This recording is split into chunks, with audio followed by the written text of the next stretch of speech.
नमस्कार, आप देख रहे हैं न्यूज़ 9 भारत और मैं हूं आपके साथ अशोक चौहान। देश और दुनिया की तमाम खबरों पर आइए डालते हैं एक नज़र। न्यूज़ 9 भारत चैनल की बड़ी कवरेज। खबर है जनपद अम्बेडकर नगर से बेबी पॉली क्लिनिक पर हुआ भव्य रूप से खुले कैंप का आयोजन। निःशुल्क चिकित्सा शिविर में मरीजों की लगी लंबी कतार। दिल्ली के मशहूर न्यूरो सर्जन डॉक्टर राहुल नाथ तिवारी व एस हॉस्पिटल अम्बेडकर नगर से सुप्रसिद्ध सर्जन डॉक्टर प्रशांत सिकरवार के द्वारा खुले कैंप में मरीजों का किया गया मुफ्त इलाज। वहीं स्किन रोग विशेषज्ञ डॉक्टर प्रमोदिता मिश्रा के द्वारा भी किया गया बेहतर तरीके से इलाज। सभी को मुफ्त परामर्श, मुफ्त जांच, मुफ्त दवाएं दी गईं। अम्बेडकर नगर जिले के नगर पंचायत जहांगीरगंज के अंतर्गत ग्राम पंचायत मामपुर में स्थित बेबी पॉली क्लिनिक में हुआ खुले कैंप का आयोजन। सभी को एक समान रूप से दी गई मुफ्त परामर्श, मुफ्त जांच, मुफ्त दवाइयां। लंबी कतार के साथ लगी मरीजों की भीड़। पहली बार बड़े पैमाने पर हुआ उक्त आयोजन तमाम आम जनमानस के साथ साथ गरीब बेसहारा को भी खुले कैंप के माध्यम से हुआ बेहतर तरीके से लाभ।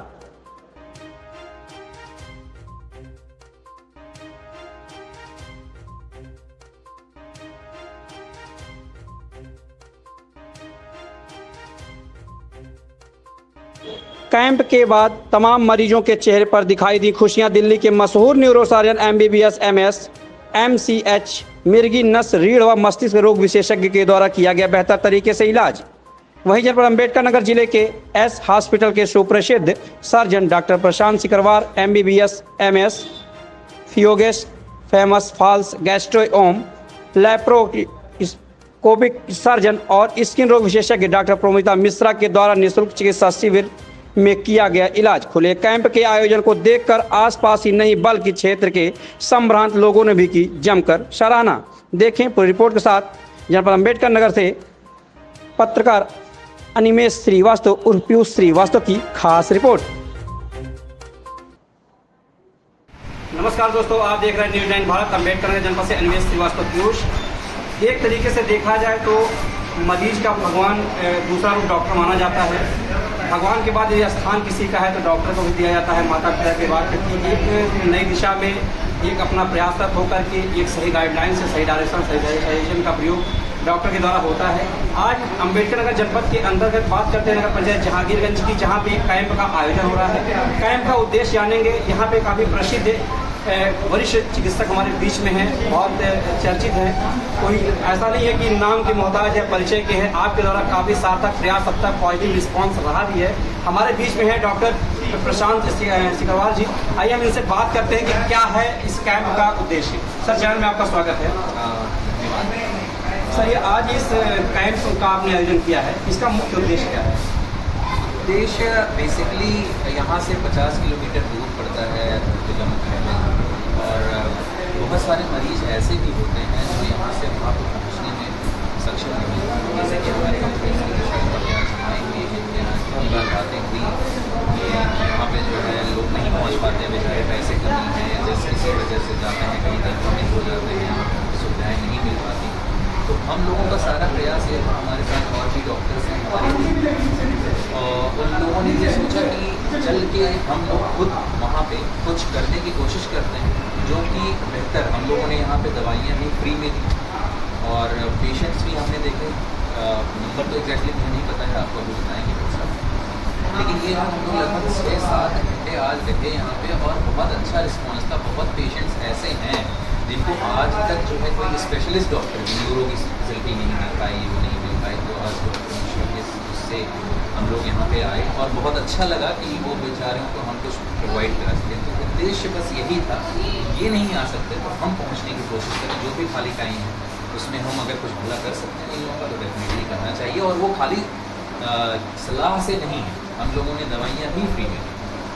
सर, अब तक कैंप का आयोजन यहाँ पहली बार देखने को मिल रहा है, इतने बड़े पैमाने पर देखा गया। काफ़ी पेशेंट मरीज जो है बढ़ चढ़ के हिस्सा भी लिए हैं। तो शहर में भी आपने ट्रीटमेंट किया है, गांव में भी कर रहे हैं, तो आपको दोनों में कुछ अंतर दिख रहा है कि पेशेंट गांव में ज़्यादा है या शहर में, इसमें कुछ दिख रहा है अंतर? देखिए, मैं तो दिल्ली में अपोलो हॉस्पिटल में काम करता था और आज मैं यहाँ जहांगीरगंज में बैठा हूँ, जो कि मेरे ख्याल से अगर देखा जाए ना, 2 धुरी, एक नॉर्थ पोल है, एक साउथ पोल है, उस तरीके के पेशेंट्स के उसमें अंतर है। वहाँ पे पैसे की कोई बात ही नहीं है, यहाँ पैसा ही सब कुछ है। तो मतलब ये आपको समझना होगा कि एक्चुअली वो आदमी परेशान वही है, बीमारी एक ही होती है, बीमारी बदलती नहीं। जो मेडिकल नगर में है वही अपोलो में है, लेकिन केवल पैसे का ना होना और बहुत हद तक उनको ये नॉलेज ना होना कि एक्चुअली क्या बीमारी है और इसको कैसे ट्रीट किया जाए, कैसे किया जाए, तो अंतर ये आ जाता है। और एजुकेशन का लेवल थोड़ा सा ये भी मैटर करता है। पैसा तो अपने आप में पॉवर्टी और गरीबी बहुत बड़ी वजह है ही, शायद बेचारे लोग क्या भी नहीं खाएंगे, क्योंकि 100 रुपये की दवाई 200 रुपये की फीस लेने जाने के लिए आपको जो है यहाँ से 100 रुपये किराया देना है वहाँ खाने का, तो बंदा जो जितने में दवाई हो सकती है उतना तो किराया आने जाने में ही खर्च करते हैं। तो हमारी कोशिश यही है कि हम अगर यहाँ पे कुछ कर पाए उनके लिए तो बहुत अच्छा है। इस प्रकार के कैंप का आयोजन इसके पहले आप कितनी बार कर चुके हैं? बहुत बार। ये काम हम दिल्ली में भी करते थे जब हम अपोलो में थे, फिर जेपी ग्रुप का हॉस्पिटल, बहुत बड़ा हॉस्पिटल है नोएडा में, उसमें मैंने काम किया। बुलंदशहर जाते थे, हम आगरा जाते थे, वहाँ भी करते थे, और यहाँ पर भी हमने कम से कम 10-15 कैंप तो हमने साल भर में कर ही डाला। सर, अभी मरीजों से एक चर्चा हो रही थी, हमको सूचनाएं मिली हैं कि डॉक्टर साहब की अभी उम्र भी काफ़ी कम है और इतने बड़े उच्च स्तर पर आप है कम समय में, और एक तरीके से समाज सेवा ही देखा जाए, समाज सेवा के तमाम रास्ते होते हैं, लेकिन फिर भी आप मेडिकल लाइन ही चुने, ऐसा क्यों? और सर थोड़ा सा आप अपने बारे में डिफरेंस दे दें। मेरा नाम डॉक्टर प्रशांत सिकरवार है। मैंने पढ़ाई लिखाई अपनी लखनऊ में KDMC से किया, और उसके बाद मैं दिल्ली में चला गया।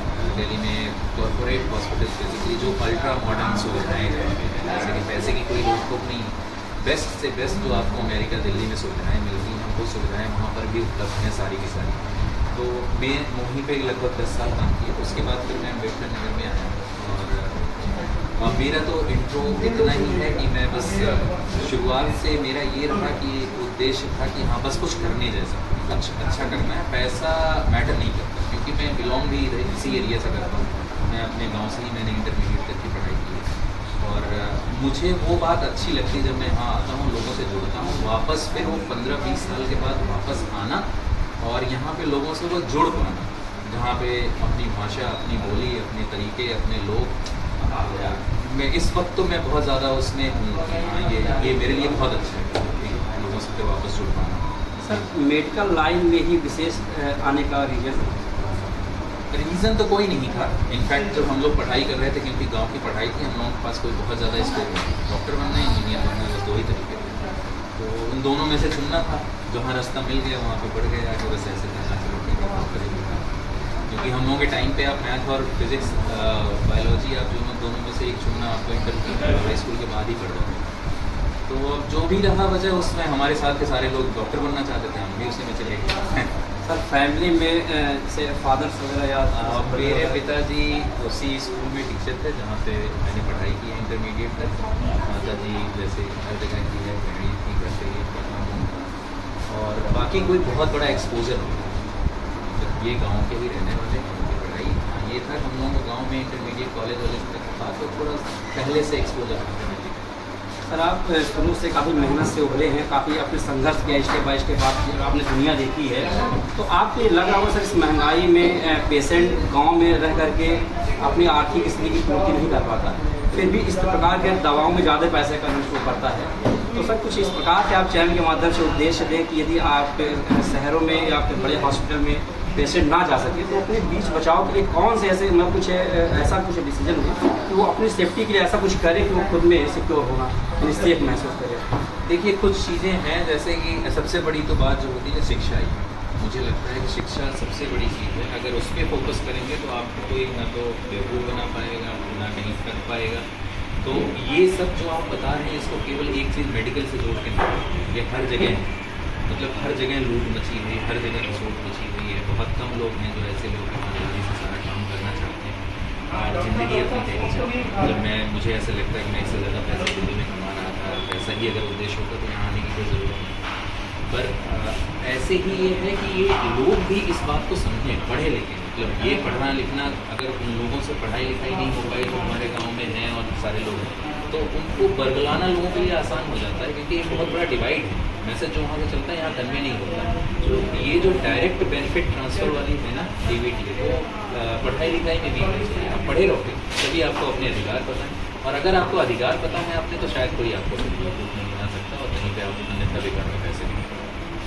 सर डॉक्टरी लाइन में लगभग आप कितने वर्षों से कार्य कर रहे हैं?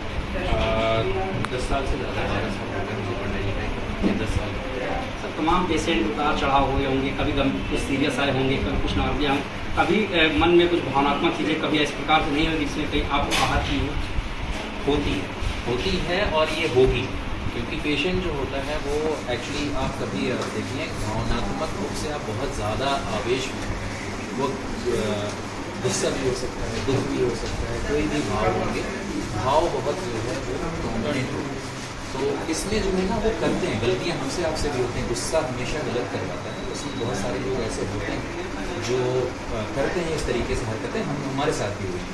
पर बात यह है कि वो 100 में से अगर एक बंदा वो करता है तो 99 लोगों को क्या दोष है। तो हमारा बस ये कहने का मतलब है कि ये हमें मिलेंगे, हम कितने छांट के भी अगर मरीजों को चाहें नहीं हम इनका इलाज नहीं करेंगे तब भी उसमें से कोई ना कोई मिलेगा। तो हम जितना ज़्यादा लोगों को कर पाएँ, जितना ज़्यादा हमारा एक्सपोजर होगा, शायद हम कुछ और बेहतर कर पाएँ। मतलब उद्देश्य तो यही है। और हमें लगता है कि शायद वो भावनात्मक रूप से इतने आवेश में होना वो बहुत बड़ी बात है। ये भी जब तक पढ़ाई लिखाई नहीं होगी तब तक नहीं, ये डेली में नहीं। सब ये चीज़ और देखते होंगे, पहले कुछ बीमारियां होती थी, लोगों को ग्रसित करती थी तो एज इफेक्ट होता था, लेकिन आजकल युवाओं के अंदर तमाम ऐसे छात्राएं हैं, कुछ ऐसे पेरेंट्स हैं जो कम उम्र में ही ये तमाम पेशेंट हो जाए, लोगों के शिकार हो रहे हैं। कुछ सर इस प्रकार की चीज़ों कुछ डायरेक्शन नहीं, देखिए रोगों का जो है वो प्रकार बदलता है। पुराने टाइम में जब जो है हम लोग के यहाँ ना जैसे ये स्वच्छता अभियान और ये सब जो चला है उससे फ़ायदा क्या होगा ओवरऑल, देखिए इससे जो है ना हेल्थ का बजट कम होता है। लाइक पहले सब इन्फेक्शन होता है, पहले आपको देखिए बचपन में अभी बरसात शुरू होने का पूरे शरीर में फोड़ा निकलना, ये करना वो करना कितना हो जाता था। आज की डेट में लोग अलर्ट रहते हैं, छोटी सी बात पे भी जो भी पकड़ में डॉक्टर है उससे संपर्क कर लेते हैं, तो दवाइयाँ मिल जाती हैं। तो बीमारी जो है वो प्रकार बदलती है। जैसे आपको एक इन्फेक्शियस डिजीज है, संक्रमण वाली बीमारी है, वो छोड़ के अब आप हार्ट वाली बीमारी पर ज़्यादा फोकस कर रहे हैं। वो जो लाइफ स्टाइल से, जो आराम करने से, जिसमें आपका हाथ पैर नहीं चल रहा है तो आप हार्ट के पेशेंट हो रहे हैं। तो मतलब ये चीज़ें हैं जो कि प्रकार बदलती हैं बीमारियों का। और शायद ये जो है एक तरीके की तरक्की की निशानी है। और हमारी सरकार बहुत अच्छा काम कर रही है इसमें कि स्वच्छता करना है और जिससे जो है इन्फेक्शन ना हो, जैसे नल का सही निष्पादन हो रहा है, पानी की सही स्वच्छता, स्वच्छ पानी मिले, तो इससे जो है ना बीमारियाँ अपना रूप बदलेंगी। मतलब ये जो बीमारियाँ जो होती हैं ना कि रोज़ कोड़ा, फुंसी, नोवा, पेट में इन्फेक्शन और इसका हो जाता, अब वो थोड़ा सा शायद जैसे डेंगू मलेरिया उस टाइप के हो गया, लेकिन वो भी कम होगा क्योंकि मच्छर कम होगा। तो बीमारियों के प्रकार बदल रहे हैं, स्ट्रेस है, इसलिए मानसिक बीमारियां बहुत ज़्यादा इंपॉर्टेंट है शायद। तो प्रकार बदल रहे हैं, आज हम वोट खेल रहे हैं, कल हम दूसरी टाइप की बीमारियाँ झेलेंगे, पर ये चलता रहता है। तो कैंप में आपने यहाँ पे तमाम पेशेंट देखे होंगे और कैंप तो एक ही दिन का है, अगर इसके बाद है कोई पेशेंट आपसे मिलना चाहे तो आपका नर्सिंग होम या आपका सही कोई स्थान है जहाँ पर? मेरा जो है यहाँ बसपारी रोड पे अम्बेडकर नगर जिला मुख्यालय पे ही जो ये हमारा डिग्री कॉलेज है उसके बगल में मेरा हॉस्पिटल है, ईस्ट हॉस्पिटल, और मैं वहाँ पे प्रतिदिन उपलब्ध हूँ, सुबह से शाम तक मेरा हॉस्पिटल है। और मैं आगे भी कोशिश करूँगा कि मैं इस एरिया में जैसे भी मौका जब मिले तो मैं कोशिश करता हूँ। मैं शायद हो सकता है हफ्ते में एक बार आने, क्योंकि आज यहाँ देख के मैं भी बड़ा मुझे वो लगा कि इतने बड़े चिकित्सक काफ़ी चर्चित डॉक्टर हमारे बीच में अम्बेडकर नगर जिले में उन्होंने बताया बसखाई रोड पर इनका नर्सिंग होम चलता है। कैंप के बाद यदि कोई पेशेंट किसी प्रकार से मिलना चाहे तो उनकी सुविधा उनको पूरी तरीके मुहैया कराई जाएगी। और डॉक्टर साहब ने अपने बारे में काफ़ी रेफरेंस पूरा दिएगा, बता दिया उन्होंने कैसे क्या करना है, मरीजों का क्या बेस है, क्या आधार है, कैंप में आकर के उन्होंने कैसा लगा है, और इन्हें सारी बातों उन्होंने शेयर किया है। बनेगा चैनल दे देंगे पल पल का अपडेट। जब अम्बेडकर नगर से अनिमेश श्रीवास्तव। नमस्कार दोस्तों, आप देख रहे हैं न्यूज 9 भारत। अम्बेडकर नगर जनपद से अनिमेश श्रीवास्तव पीयूष। यहाँ पे नगर पंचायत जहांगीरगंज जो अम्बेडकर नगर जिले के अंतर्गत पड़ता है, नौशरीफ भी है। कैंप का आयोजन बड़े पैमाने पर पहली बार हो रहा है। हमारे बीच में बहुत वरिष्ठ सर्जन हैं, आइए हम बात करते हैं कि इनसे इस कैंप का क्या विशेष उद्देश्य था। सर चैनल में स्वागत है आपका। नमस्कार सर, चैनल के माध्यम से पहले अपना इंट्रोडक्शन करते हैं। मैं डॉक्टर राहुल नाथ तिवारी, मैं एक न्यूरोसर्जन हूँ और मैं लगभग 16 सालों से न्यूरो रोग विशेषज्ञ हूँ और दिमाग और रीढ़ की हड्डी का ऑपरेशन करता हूँ। इसके अलावा न्यूरो के जितने रोग हैं उनकी देखभाल करता हूँ। सर, आप पहली बार कैंप का आयोजन आपने किया है, तो आपको यहाँ पे तमाम प्रकार के पेशेंट देखे होंगे, तो आपको देखकर सर कैसा लग रहा है कि मतलब शहर में भी आपने तमाम तरीके का ट्रीटमेंट किया, आपका गाँव में किया है, कुछ अंतर दिख रहा है आपको? जी, सबसे बड़ा अंतर ये है कि अवेयरनेस, जो जानकारी है जिसके आप बहुत बड़े माध्यम हैं, तो मुझे लगता है कि अब इसके एक न्यूरोसर्जन या न्यूरोरोग विशेषज्ञ के अवेलेबिलिटी एंड उपलब्धता की भी जानकारी आपसे मिलेगी। और रोगों के बारे में भी हम समय समय इस पर कुछ कार्यक्रम करेंगे, कुछ अवेयरनेस प्रोग्राम करेंगे, जिससे हम लोगों को जो न्यूरो रोग है प्रचलित, तो उनके बारे में जो भी भ्रांतियाँ उनको दूर कर सकेंगे और जो भी उपाय हम और मरीजों को उसके पास ला सकेंगे।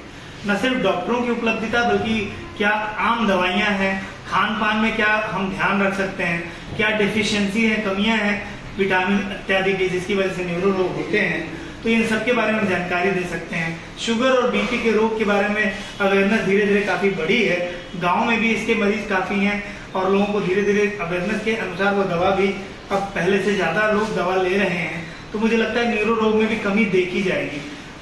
जबकि आज का कैंप एक बहुत बड़ा आंख खोलने वाला था कि मुझे ऐसा नहीं लगा कि शहरों में जो रोग दिखाई देते हैं वो गांव में नहीं है। इनफैक्ट गांव में मुझे लगता है कि ये रोग ज़्यादा हैं और हमें इसकी बहुत ज़्यादा इसके लिए काम करने की आवश्यकता है। सर, रोगों का संचार प्रतिदिन प्रतिदिन बढ़ता जा रहा है सर, क्या सर पेशेंट कुछ इस प्रकार से करे, आम जनमानस के लिए कुछ ऐसा संदेश देना जिससे वो अपना बीच बचाव कर अपने खुद में एक जैसे एक्सरसाइज हो या किस प्रकार से अपने आप को सेफ रख सकते हैं? जी बिल्कुल, बहुत अच्छा प्रश्न है ये, बहुत अच्छा बिंदु है। और योग भगाए रोग ऐसे नहीं कहा गया, तो हम यौगिक पद्धति से रहें, अपना जीवन यापन जो हमारे पुरखे रहते थे, शाम होते वो खाना बंद कर देते थे, संध्या बाती करके तुरंत भोजन और फिर बिस्तर पर, सुबह 3-4 बजे वो जग जाते थे। हम लोग देखिए मोबाइल की दुनिया में आ गए हैं, शाम को मोमो खा रहे हैं, रात में 11 बजे भोजन कर रहे हैं, हमारा बच्चा 2 बजे रात तक मोबाइल देख रहा है। तो यह रोग को बहुत जन्म देने वाला एक बहुत गंदा आदत है, जो हम लोग अपने में इसको हम फैशन समझ रहे हैं। और अल्कोहल का जो सेवन है आप देख रहे हैं फैशन बन चुका है, तो इसकी वजह से भी न्यूरो रोग में बढ़ोतरी हो रही है। और वो करके अगर ड्राइविंग कर रहे हैं तो सिर की चोट में बढ़ोतरी हो रही है, जो अपरोक्ष रूप से न्यूरो रोग को जन्म देता है। तो आप देखिए कि मिर्गी, लकवा, ये सब जो है कहीं ना कहीं वो गलत खान पान से है। मोमो से मिर्गी जो कीड़ा दिमाग में चला जाता है, आप देखेंगे कि बिना धुली हुई, बिना पकी हुई सब्जियों से होता है वो। तो जो सड़क पे चाउमीन या सड़क पे मोमो अध पका हम खा रहे हैं, उससे न्यूरो रोग पैदा हो रहे हैं। जो कमियां हैं, ठीक से खान पान नहीं कर रहे हैं, उसकी वजह से हो रहे हैं। जो हमारे उठना बैठना सही नहीं है, हम कोई कसरत नहीं कर रहे हैं, तो उससे हमारे स्पॉन्डिलाइटिस के रोग बढ़ रहे हैं। मोबाइल देर तक देख रहे हैं तो बच्चे भी अब गर्दन के रोग लेकर आ रहे हैं, सर्वाइकल के रोग लेकर आ रहे हैं। तो आप देखेंगे कि हमारे रहन सहन में बहुत सारी बातें ऐसी निकल आएंगी जिससे हम रोग को जन्म देते हैं। तो इनके अवेयरनेस के बारे में हम काम करेंगे कि लोगों को इसके बारे में जागरूकता फैलाएं और कम से कम दवा उनको सही किया जा सके। सब कैंप तो एक ही दिन का था, इससे अगर यहाँ के जो पेशेंट फिर आपसे मिलना चाहेंगे तो वो स्थान या कोई नर्सिंग होगा आपका? तो मेरा ये प्रयास है कि इतना भागीरथ प्रयास जो डॉक्टर सर्वेश जी ने किया है, तो मेरा ये मानना है कि इसमें हम लोग की तरफ से भी कुछ उनको सहयोग होना चाहिए।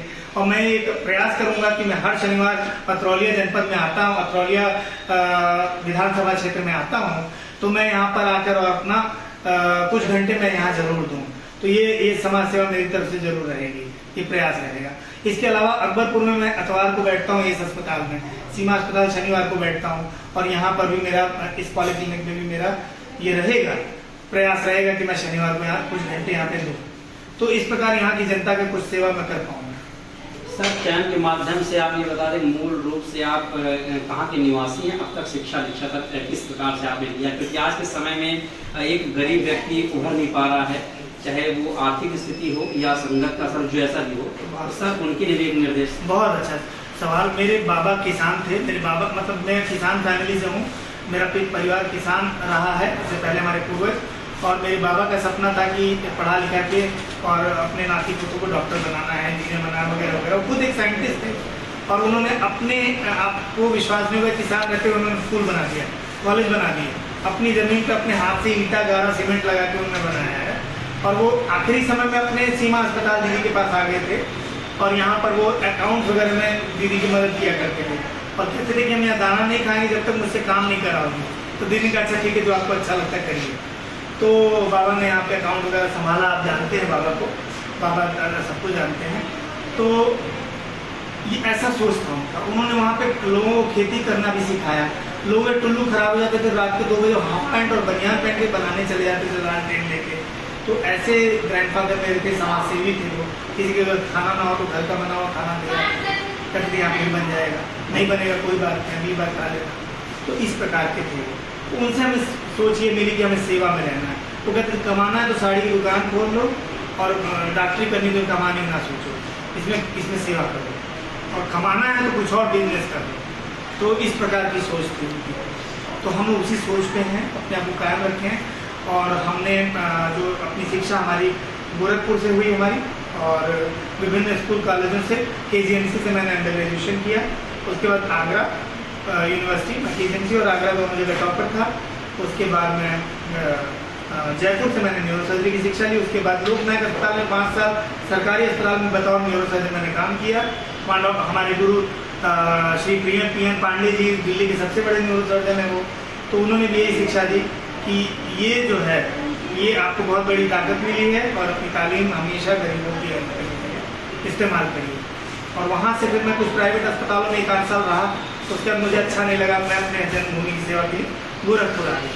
तब से फिर मैं श्रीमान को दीदी ने कहा कि अब आप आ गए तो यहाँ भी एक दिन आइए। और तब से फिर प्रशांत थे, हमारे जूनियर हैं KGMC के, उन्होंने कहा हमारे यहाँ भी आइए। तो ऐसे ही बढ़ रहा है आप लोगों के प्रेम से। सर, मेडिकल लाइन में आना आपका विशेष? जी हाँ, मैं शुरू से सोचता था कि मुझे सर्जन ही बनना है और दिमाग का सर्जन बनना है। काफ़ी छोटे पर से सोचता था। आप सर जहाँ पे आपका टाइम था डॉक्टर सर्वेश जी का था, सोशल प्लेस में काफ़ी आपका वर्चस्व है, सामाजिक काम ही आपका गुण है, और आपने कम समय में काफ़ी भीड़ दिया करते हैं। तो सर किस विषय में जाएंगे? ये तो आप लोग की मेहनत है, आपने अवेयरनेस दी और डॉक्टर सर्वेश ने मेहनत की, और जितने हमारे लोग थे सभी, जो हमारे एसोसिएट स्टाफ था, उन्होंने सब लोग एक पैर पे खड़े होकर सबने कराया। हमारा बहुत अच्छा स्वागत हुआ। अब मुझे एक पल भी ऐसा नहीं लगा मैं घर में नहीं बैठा हूँ। मुझे ऐसा लगा मैं अपनी क्लिनिक में ही बैठा हूँ, अपने लोगों के बीच में बैठा हूँ। और जो लोग थे वो भी अपने ही हैं। तो जो भी बताया उनको, जो भी दवाएं दी, तो उन्होंने बड़े सहर्ष स्वीकार किया। और सबको जो बताया गया तो उससे बड़ा उनको हर्ष हुआ, और उन्होंने एक विश्वास जागृत किया कि हाँ हम ठीक हो जाएंगे। और जो आपने दवाएं दी उससे हमको राहत मिली। ये विश्वास एक बड़ी चीज़ है, पर आधा मरीज इससे ठीक हो जाता है। बहुत बहुत। तो अभी आपने देखा कि न्यूज़ 9 भारत प्रेस वार्ता में हमारे बीच में बड़े सर्जन थे, उन्होंने अपनी बातों को व्यक्तिगत रूप से रखा है। चैम्प के माध्यम से अभी हम दिखाएंगे कि किस प्रकार से यहाँ कैंप का आयोजन हुआ है, कितनी भीड़ एकत्रित है और किस प्रकार से लोगों ने यहाँ की सराहना भी की है। तब तक के लिए बने रहेगा चैम्प साथ देखेंगे पगल का पेड़। कैंप में पेशेंट का निरंतर सिलसिला जारी है, आप देख रहे थे बराबर। अभी बीच में भी देखिए आप, वहाँ पे वरिष्ठ सर्जन हमारे बीच में थे, उन्होंने अपनी बातों को रखा है। हमारे बीच में एक मैम है, डॉक्टर प्रोहिता मिश्रा जी हैं, जो अकबरपुर में जिले में बैठती हैं, पुराने RTO के पास जो लोकेशन है। हमारे बीच में स्किन रोग विशेषज्ञ हैं, आइए हम इनसे बात करते हैं। मैम, स्किन रोग से संबंधित कुछ जानकारियाँ आप दीजिए। हमें अपनी हाइजीन मेंटेन रखना चाहिए और साफ सफाई का ध्यान रखना चाहिए, और इसके संबंधित जो भी बीमारियां हो हमें अपने आप से दवा नहीं करना चाहिए, ना मेडिकल स्टोर पे जाना चाहिए, हमें तुरंत डॉक्टर से कंसल्ट करना चाहिए हमें क्या है क्या नहीं है, हमें फंगल है कि बैक्टीरियल की वायरल इन्फेक्शन है। तो आप मेडिकल स्टोर से मेडिसिन लेके खा लेंगे, लगा लेंगे, वो तो एक मिनट के लिए सबसाइड हो जाएगा, लेकिन वो फिर से आपको होगा। बेटर आप डॉक्टर के पास जाइए, प्रॉपर ट्रीटमेंट लीजिए। मैम, जैसे आज इस कैंप में आप आई हैं, यहाँ पे पेशेंट काफ़ी दिखे हैं, तो इतने पेशेंट देख करके पहली बार आपने कैंप का आयोजन किया है, किस विषय में कुछ कहेंगे?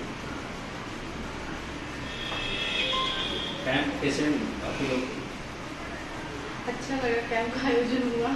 बहुत से डिफरेंट हर टाइप के पेशेंट यहाँ मिले, जैसे फंगल इन्फेक्शन हुआ, बैक्टीरियल इन्फेक्शन हुआ, मिलाज्मा के केस मिले और हेयर फॉल के भी केस मिले हमें। ये आपसे मिलने के लिए अगर यहाँ के पेशेंट मिलना चाहें तो कोई लोकेशन आप? हर मंगलवार को मैं यहाँ बेबी पॉलीक्लिनिक माहपुर में आती हूँ 12 बजे से 3:30 बजे तक। मैम, अंतिम क्वेश्चन, थोड़ा सा आप अपना रेफरेंस इंट्रोडक्शन यहाँ दे दें, और लगभग कितने सालों से आप स्किन डॉक्टर में प्रैक्टिस कर रहे हैं? मेरा नाम डॉक्टर प्रबोधिता मिश्रा है, मैं 2 सालों से प्रैक्टिस कर रही हूँ।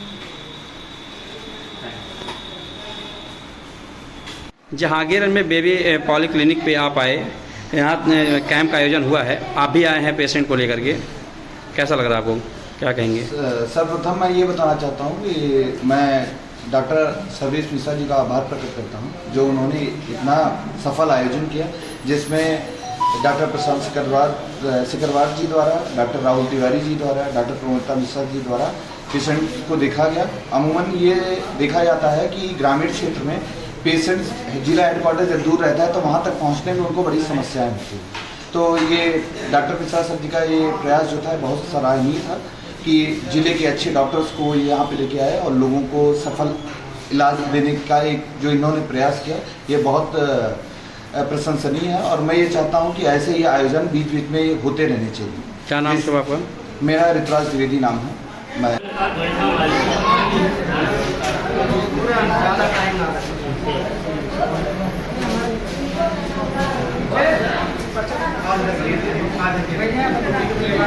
यहाँ खबरों का सिलसिला कभी नहीं थमता। सिर्फ और सिर्फ बने रहिए न्यूज़ 9 भारत पर। अब चाहूँगा इजाजत। नमस्कार।